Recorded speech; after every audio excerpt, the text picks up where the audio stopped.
Ani, Hi Amir. busy Ya, ke? ya quite busy juga. Baru Oh. submit case untuk saving plan. Oh, wow, nice. Congrats. Okay. Okay, Ani, I nak tanya ni. Ya, Ada betul. prospek dia tanya I. Hmm. Okay, saya dah ada company medical coverage. Hmm. So, dia tanya patut ke saya stop yang personal sebab dia kata dah bertahun-tahun dia bayar, lepas tu makin mahal, so tak guna, dia rasa macam rugi lah. So, macam mana nak jawab? Okay. You better tell your friend or your client think twice before you nak stop you punya personal insurance. You tahu kenapa? My client tahun lepas bulan 11 baru saja diagnose of hidung, cancer hidung. Oh. Okay, dia ada company coverage.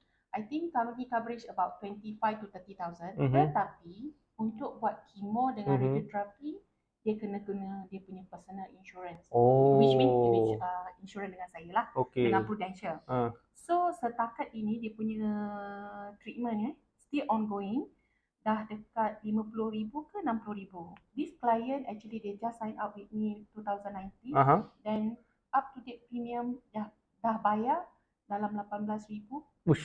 Tetapi dia dah guna about 50 to 60,000. Punya limit berapa annually yang personal? This one is about 1 million coverage. Oh, banyak tu. And then dia ada extra 500,000 untuk cancer treatments. Oh, okay. Alright, Ani. Okay, thank you. I akan tulis apa you cakap. Nanti you WhatsApp I. I tukar lepas. Okay. Thank you. Alright, bye. Kena baik ke?